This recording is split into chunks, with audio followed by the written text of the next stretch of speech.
Ito yung pinakamatandang tulay.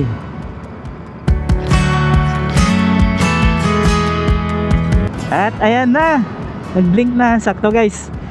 Ito na, dito na tayo sa may Gataran Petron. Dito na tayo magpo-full tank.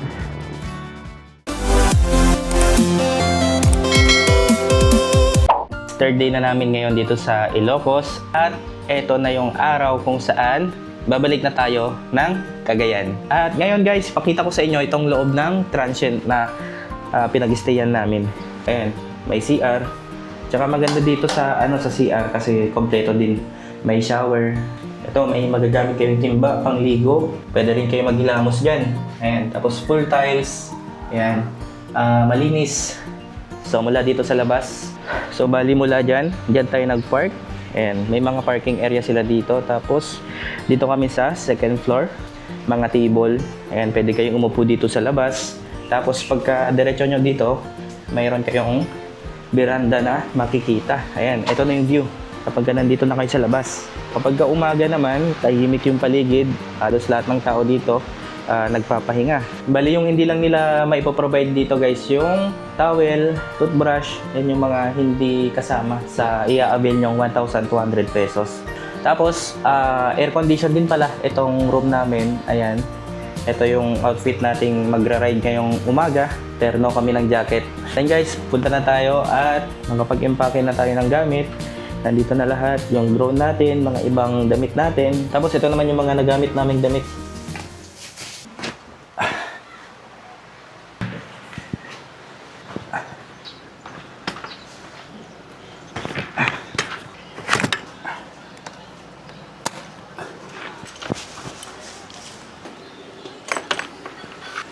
Tapos ito, try natin kung kaya niya. Ayan o, kita mo nga muna yung loob niya. Ayan, tapos lagay natin to. Ayan, kailangan lang konting pwersa. Yun.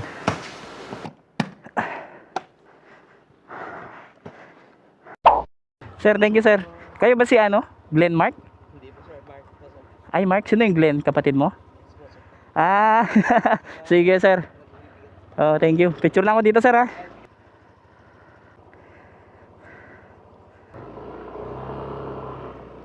Ayan. Bye-bye, Blue Lagoon.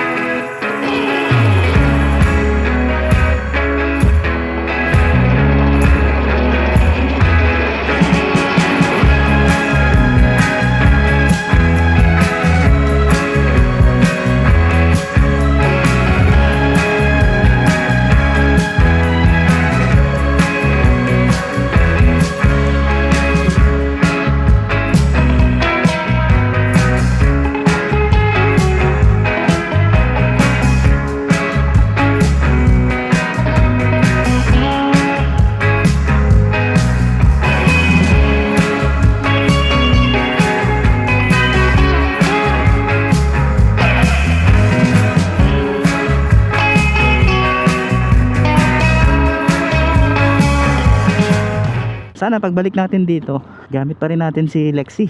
Ramdam mo talaga yung dito guys, yung saya kapag nandito ko sa Blue Lagoon. Kung gaano ka kasaya mag-drive ng Lexi, ganun na ganun yung thrill kapag pumunta ka dito. Ito yung pinakasayang sa lahat. Hindi na napapakinabangan. Pero mapapansin nyo, maayos pa rin siyang tignan. Ayan o. Yun lang, kapag gusto nyong mag-drone dito, pinagbabawal na nila. Ito talaga yung may pinakamagandang design. Pero sa kasamaang palad, naging ganun naman yung itsura ng Hanas. Okay guys, time check tayo. 8:39 AM ng umaga. So yung gas natin kapon sa Banggi ay nabawasan na ng isa. Tapos nasa 35.8 km na yung distance ng nabiyahe natin. Ito lang, kapag pupunta kayo dito, meron kayong madadaanan na ganito na mataas. Pero kayang-kaya naman ni Lexi. Hindi naman hirap yung makina. Ang gagawin na lang natin pagka umuwi tayo, pahinga, pagkatapos maglilinis tayo kay Lexi. Ang ganda naman ng view dito. May bahay din doon, no? Halos lahat ng nakikita natin doon puro dayuhan, pati yung mga staff nila sa Blue Lagoon. Yung mga iba taga Cagayan, yung mga iba naman galing pa ng Lawag. Yun lang, kapag pupunta kayo sa ganitong lugar, kailangan nyo talaga maglaan ng budget para sa gastusin. Ayan, palabas na tayo dito sa may Blue Lagoon. Ito, going to Cagayan, going to Vigan naman yung natin, nasa likod natin. At dito na nagsisimula yung Patapat Bridge. Malapit na lang kasi sa to guys, sa may Blue Lagoon, itong Patapat. Ayan. Dito matatanaw natin ang pagitan ng bridge tsaka dagat.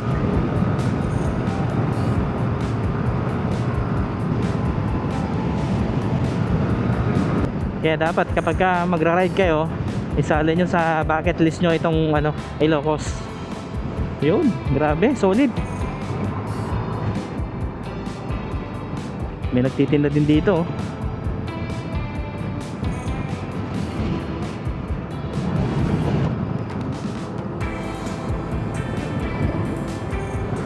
Guys, bili tayo dito ng bibingka sa salubong. Parang mas masarap yata dun sa kabila. May nakita pa akong isa dito. Silipin natin. Ayan, Sham Sham. Sham Sham store. Ayan, may kalyeha native delicious store. Ayan. Ayan guys, ang sasarap Anong flavor po ito? Cassava cake. Magkano po yan? 180. Dito po sa Pabilog 150 po yung isang box. tatlo yung laman. Ano din po yan? Special bibingka. Sige, balit tatlo niyan. Parehas po sila. Sige po. Okay guys, andito na tayo sa may Claveria. Actually kanina Claveria yung natin, yung pinagkunan natin ng bibingka. Pero dito na kasi tayo maggagas. 6 pesos mo, sir? 206 pesos yung naigas natin. Sobrang init. Buti na lang guys, ito yung gamit natin, si Lexi. Kasi kung manual to, hindi ko kayang iuwi yung sarili ko.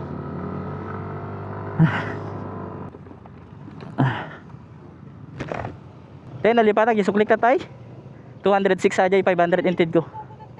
Pwede nang iyawatak ni P0101.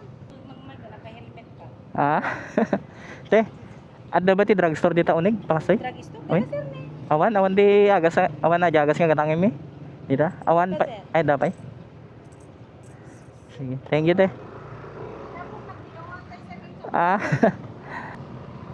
Buti na lang honest si ate. Akala niya daw tayo daw yung umiikot na motor. Kaya inaabot niya daw yung bayad natin. Buti sabi nung pinag-abutan niya na hindi daw siya. Napakabilis ng biyahe natin. Nandito na tayo ngayon sa Magapit Bridge. Ito yung pinakamatandang tulay na para siyang mala London Bridge.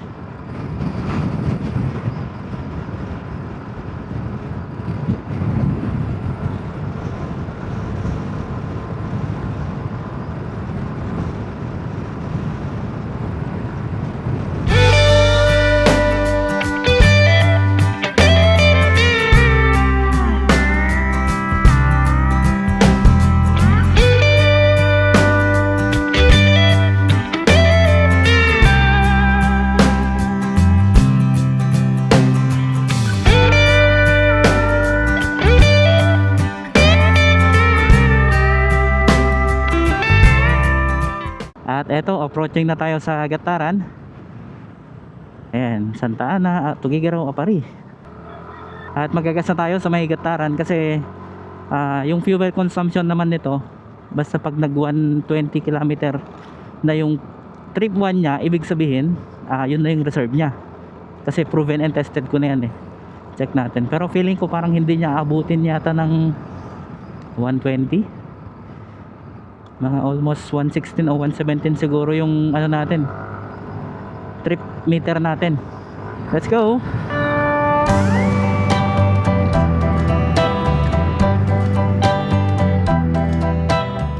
At ayan na, nag-blink na, sakto guys. Ito na, dito na tayo sa may Gataran Petron. Dito na tayo magpo-full tank. Magkano kaya yung full tank nito ngayon? Yun. Ito po. Last money na. Wala na tayong pambili. Ayun guys, 3.5. 3.5. That's ito yung fuel consumption natin, 32.9. Mas magastos ngayong pauwi tayo ah. Pwede Gcash ko. Wala na akong Gcash eh. Last money ko na din yung ano kanina. Gcash? Oo. Wait. Kanina nasa Pagudpud tayo. Ngayon nandito na tayo sa Gataran. Oh, nakabalik na ulit tayo. Safe tayong nakarating. Kanina hindi na tayo nakapag video sa daan kasi sobrang taas ng lagnat ko kanina.